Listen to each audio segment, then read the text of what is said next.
Welcome to this Photoshop crash course. My goal is to help you get started with Photoshop as quickly as possible, and that's what this crash course is here to do for you.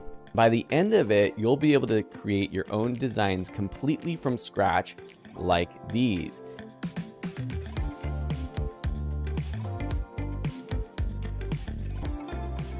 When you first open up Photoshop, you'll see their welcome page.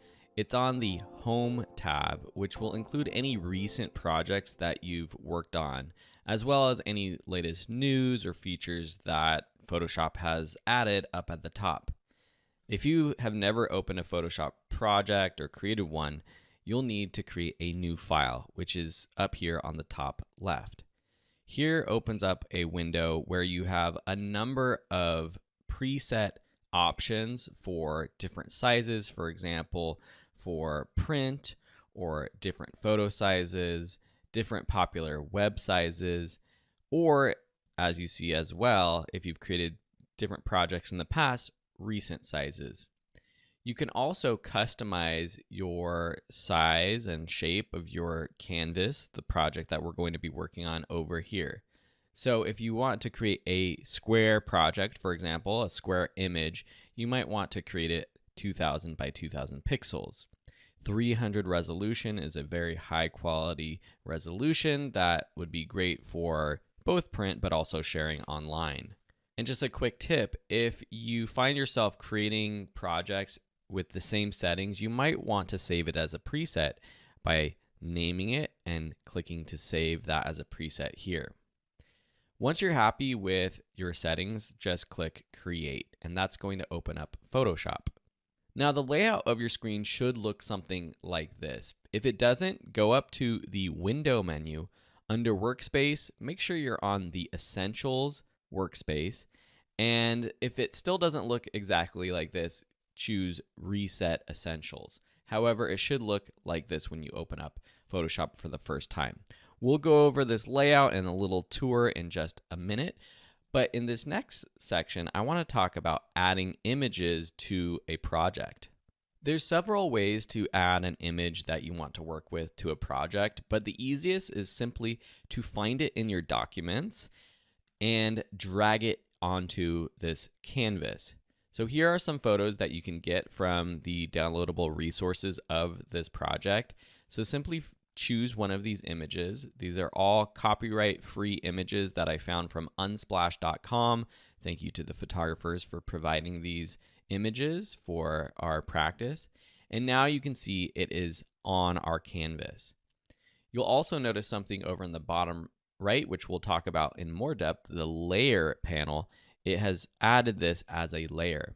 So you might be happy with where this was placed or the size of this image, but if not, you can take your mouse and you can hover over this bounding box, which is this box with these little squares, and you can resize. So if you take a corner in or out, you can resize it. If while you're doing this, you hold the Option key on a Mac, Alt on a PC. If I ever say Option on a Mac, it means it's Alt for a PC. It will scale from the center. You can do this with any of these parts of the image. Now, if you're trying to stretch or squeeze an image, you can press the Shift button, and that allows you to stretch or squeeze it. But I'm going to undo that, Control Z or Command Z on a Mac. To rotate an image, hover your mouse over one of the sides, and you can see how it changes to this little rotation icon, and you can rotate it. Holding Shift allows you to rotate it at specific points, 60 degrees, 45, 30, etc. And once you're happy with the positioning, which can always be changed later, just press the Return key on your keyboard and that sort of sets it in place. If I go back to my Finder and let's go ahead and choose one of these other images, you can see that I can drop this onto my canvas. I can resize it. Say we want this to fill up the whole project. We can do something like that, press Return to place it, but now it's on top of our other image. And over here on the layer panel, we can see that it is above our meditating image. To change the order, simply drag it down below. Now that you know how to open and start a project and place some images, let's go over the interface of Photoshop so you know a little bit where things might be. Now, there are so many tools in Photoshop and many that you might never ever use. There are going to be some tools and panels and things that you use on a day-to-day basis, like myself, though. And we'll cover the most important ones. So in the middle, we have, this is our canvas. So this is where we're going to be working on our image. It's the size of the design that we created initially. This can also be changed later, but right now it's just that 2000 by 2000 pixel project, which we can see down here in the bottom left. On the left-hand side, we have all of these tools. These are different tools that allow us to do different things. Hovering over them will give us more detail about what they are. There's tools like text and shapes and clone stamping and selections, all kinds of good stuff we'll be going over later in this video. Up at the top, we have some different options that will change depending on what tool we have that we're using.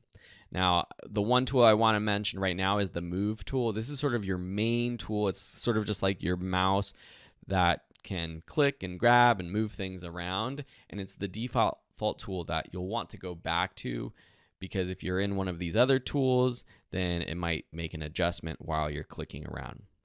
I have my file menu hidden up at the top, but if you see this at the top, you will find a lot of different options up here as well. Things like filter, the window that we saw earlier that allows us to open up all kinds of other panels and options if you want to adjust your screen depending on what types of things you do. Like if you're always doing photography or painting, you might want to choose a different workspace. But for now, we're going to leave it as the default.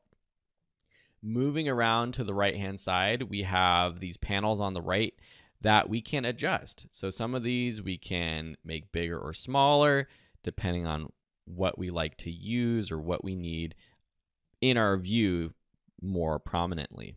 For example, at the very bottom, we have the layers, and this is where I spend a lot of time adjusting layers, making adjustments to these layers, reordering them, and you have a lot of options down here at the bottom as well that will help us make our designs, create new layers as well. Trash layers, all kinds of good stuff down there. But back up at the top, we have our color picker, swatches, gradients, patterns. These are how we will choose colors for fonts and shapes and things like that. Below this, we have properties, which you can see if I change to a different layer, you can see the properties. I often actually don't really use this properties panel. So what I might do is just close this by right-clicking and choosing close that tab.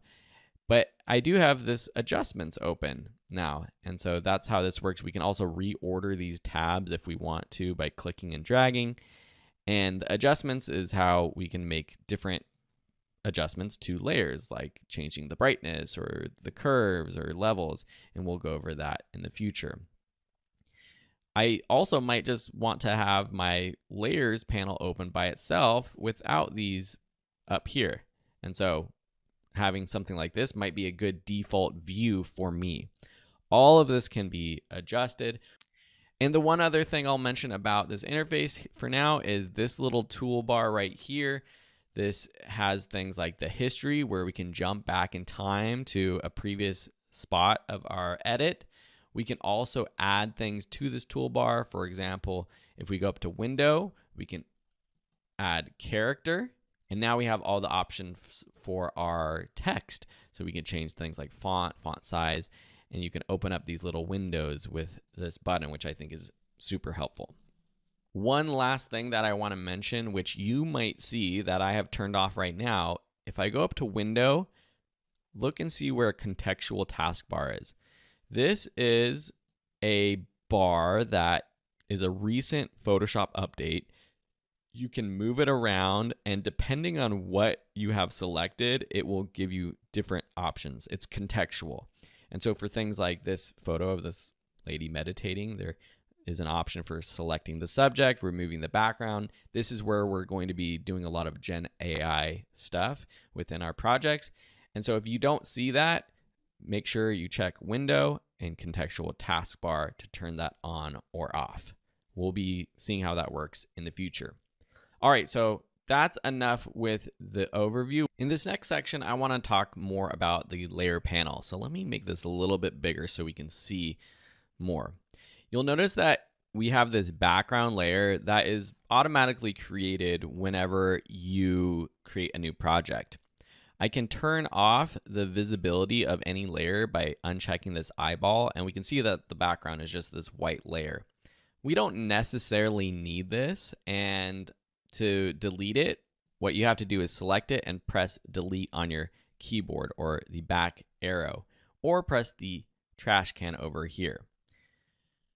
You can also see that this layer is locked. For this background layer, it means that if I unchecked that lock, which you can turn on again up here, I can now move this background around. And that's going to be the same with any sort of layer. So let me delete that layer right there. If I turn on this meditating layer and now I lock it, it means that I can't click and select it. See how I can't click and select it? And because my cloud layer is not visible, it's not allowing me to select it either. But with the clouds layer on now, I can select and move this around. So if you have a layer that you don't want to touch, you can lock it, or you could just turn off the visibility. We already learned about reordering layers, but another organization method is to group layers. Sometimes I end up with a project where I have dozens of layers, and it gets sort of daunting, sort of scrolling through and finding the right layer. So to organize layers, you can actually group them. So you can select multiple layers. You can group them with this little file group button down here. Undo that. We can also do that by selecting these layers or whichever layers you want and choosing new group from layers. Select OK. You can also rename it if you want. And now these layers are in this group. You can move layers out of a group, reorganize them in different groups, but it's just a way to keep your layer panel more organized. With the group or any of these layers, you can rename them. So you can just double click into the title or the text and then give it a new name.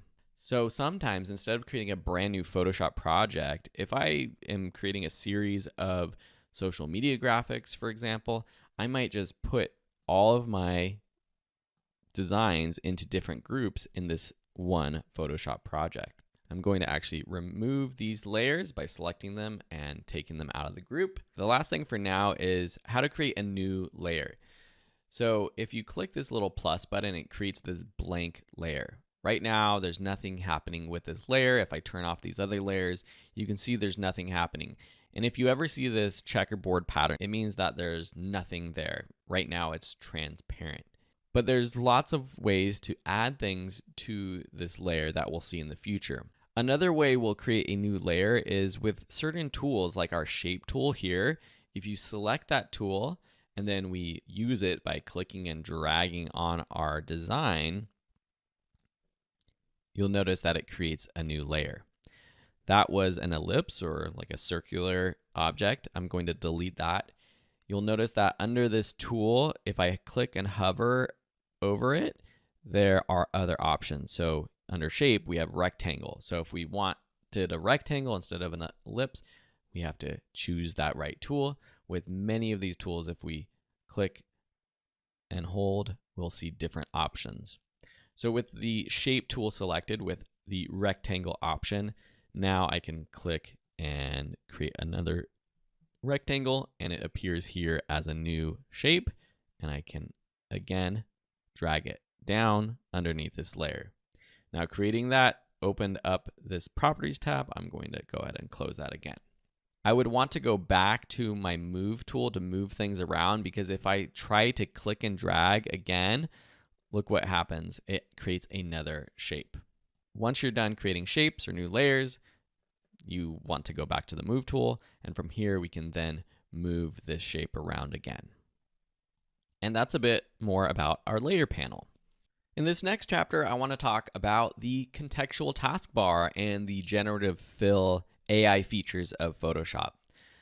This has been updated over the past few years, and I'm sure it will continue to improve. You can see if I select the shape versus an image, the options change.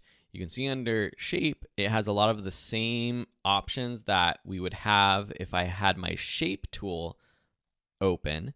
So if you don't have the contextual taskbar open, know that you can get to some of these options for changing things like the color of my shape. So say I want to pick a different color. These are recently used colors, or you can open up these different folders or go to a custom color picker by going to this little box right there. This new color picker window will open, and then you can change the color completely to anything up here. Once I click OK, it's going to change the color of that layer. But now we have those options here. So same thing, we can get to our colors for that shape here rather than having to switch to the shape tool to get to them up on this taskbar up here. With the images, there's a lot of cool features like selecting our subject, which will automatically find the subjects in our image. And from there, we can do all sorts of things, such as copying and pasting to a new layer. So if I press Command C and then Command V, it will copy just that selection, that's what that's called, to a new layer. And if I turn off this background, we can see that, look at that, it removed that background. Or I'm going to delete that now. Similarly, with this same image layer selected, if I just click remove background, it automatically does that. And it does so by creating a layer mask. This is an advanced concept. It's a way of basically removing a part of an image, not forever. You'll be able to go back to it and edit it. You can add parts of the background if you want, or add the full background if you want. But that's what's created when you just create that background option. Now from here, we have some new options like generate background, which is a new feature where if you click on generate background, you can type in anything that you want. Peaceful bubbles in a cartoon sketch style. You have to come up with whatever prompt you want, and we're going to choose generate. And now it's going to create a background for this entire image based off of what the subject was. So now we have this Gen AI option that it created. Now I'm going to increase the size of this here so you can see the variations that it has created. You can also see that it says 1 of 3 here, and we can scroll through these different options and pick the one that we like. And then once you're happy with that, you can just click off of that layer and it becomes a new layer in our image. So just like that, we have this really cool design of our meditating lady on this sketched background on this yoga mat. Very, very cool. Now that was the process for when we remove the background. Let me go to our history and I'm going to back up before we remove the background. So that's how you can change the background of an image quickly. I'm going to remove this background again really quickly just to show you another option for using this contextual taskbar. And we have to use another tool to do this. The one that I'm going to do is the lasso tool. So if you click and hover over this, go to lasso tool. And what this does is it allows us to create a selection on our canvas. And then within that selection, we can generate any sort of image. For example, if I click and drag over here, this is where I want to generate sitting on a photorealistic puffy cloud. Generate. Prompt engineering, or how we write our prompts, is going to change a lot about the types of designs we create in terms of the styles. Is it photorealistic? Is it sketched? Is it moody? Is it bright? All kinds of things that you can play around with. And similarly, now we have these different options. Now, if we're not happy with these options, we can click generate again. And now maybe we've found one that looks a little bit more realistic, something like this. Now, if we like this one, but we want maybe something similar but different, you can hover over these three dots here and choose Generate Similar. And it will generate a few options similar to the one that it already created. So now we have these three additional options, and I actually like this first one kind of the best. And you'll notice that what it created is a new layer based off of the selection or the area we created with the lasso tool. And I can turn this on or off. And if I turn the rest of the layers on, you can see that it actually generated part of our lady that's sitting there, part of the background to match the color and what's going on in the background. I'm actually going to delete this rectangle because we don't need it now. Now you could just keep creating things and adding to the design with the lasso tool. There are other ways to create shapes like the marquee tool up here. And again, you can click and choose the right one. So if I select elliptical, I can go here and just say a bright sun. And so here we have some different options. And because I wasn't too specific with the style, it gave me one that was just an illustrated one. These look all right, but let's change this to a photo of a bright sun. And so now we have a couple more realistic views of what the sun would look like if you had taken a photo like this of this lady floating in the sky on a cloud. In this next section of the crash course, I want to go over some of the popular tools over here. You can also click this little arrow button to condense this tool menu up here, and it might be a little easier to see.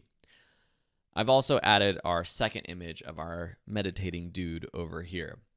So the most popular tools that I personally use are the Move tool, the Title tool. So with the Title tool, you can just select that tool, click onto your canvas, and it will create some just placement text. And then you can type in whatever you want, meditation. Now it uses the fonts and the style from my previous projects, and that's great if you want to use the style that you've used for your previous project. However, if I want to change this, I can highlight this text and I can go up here, or if you have your character panel over here, you can open that and you can choose a different font. So here, open up all your fonts, and if you just hover over a font, you can see a preview of it, what it would look like. If you know a specific font, you can type it in. For example, I use Fat Frank often for my projects, and so you can choose that. You have all sorts of different options for your fonts, such as the size, which you can also change by hovering over the size text here and clicking and dragging to the right or left. And that's the same with all of these options. For example, the tracking or the spacing between letters here, you can adjust that. If you want to get to your default, you can just select 0, which is the standard for any font. Below, we have options. Right now, it's all caps. And depending on the font or depending on what you typed in, I think I capitalized it when I typed it in, but now it is not all caps. Now that's one way to adjust text, but you can also use the Move tool and select your text, move it around, and see how it has a bounding box around it. So here, and if you don't see that bounding box, make sure you have this Show Transformed controls up here. Now we can just adjust the size here with these transform tools. Right now, I can't go in and make adjustments to the characters though, unless I double click into this text, and I can make those adjustments once you're in that title tool. That's one of my favorite tools. The other is the shape tool. We already saw this, but I do want to just mention a couple quick things. So if you select the shape tool, before you create a shape, you can change the color, which is the fill. So that's the interior color of your shape. You can also add a stroke, which is the boundary or the edge. So right now we don't have a stroke, but let me just add a black stroke. And the pixel width, I'm going to make bigger. We can adjust this later on. But now I'm just going to click and drag this over our text. And I'm going to put it underneath our meditation text. A couple cool things to note. One is we have this rounded corners option. So that's this little circle in the corner that we can now take in and quickly create rounded rectangles. Back here, we can change the stroke. So if we want to make it bigger or smaller, we can just actually hover over the stroke and click and drag right or left. Maybe I don't want a stroke at all. And with the fill, something more of a design theory thing that I often like to choose colors from within my photo to use for my shape, at least as inspiration. So to pick a specific color within my image, I'm going to go to my color picker here. And now if I hover over my image, I can see that my mouse turns into this eyedropper. And maybe I'll pick this sort of blue from his pants and click OK.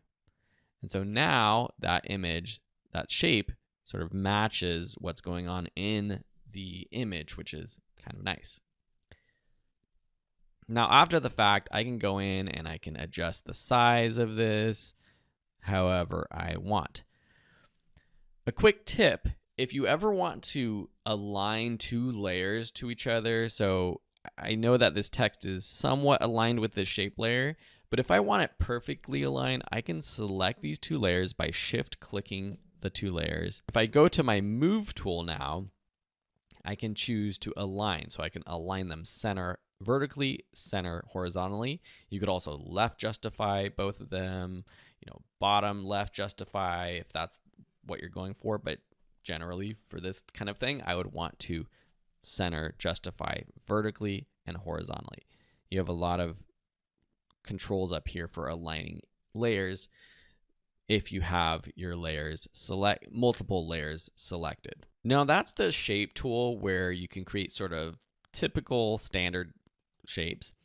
There are some really cool ways to create custom shapes with the pen tool, but the one I want to mention is the curvature pen tool. So if I select that, now I'm going to change the color. This time I want to keep that color vibe, but make it a little bit brighter. So I'm just going to take that to the left in this color picker window. And now what I'm going to do with the pen tool is just start clicking. And you'll see that as I start to click, it creates this shape that is naturally curving around each point that I create. And then once I complete that shape by selecting the last one, it is now a complete shape. To move it around, I would want to go back to my Move tool, which is also a V on my keyboard shortcut. And so now we have this cool sort of shape that can create sort of a custom border around this image. Let me make this image bigger. So I'm going to just select it, Option, drag, go back to my shape.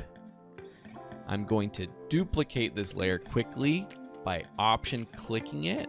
Option clicking a layer and dragging it actually creates a duplicate layer. If I want to create another shape, I can go back to my pen tool. Maybe this time I want to have a different color, something that contrasts. Maybe we can start with his hair, and if that's like a nice sort of yellowy gold, we can maybe do that. And because I had that shape layer selected, it changed that shape.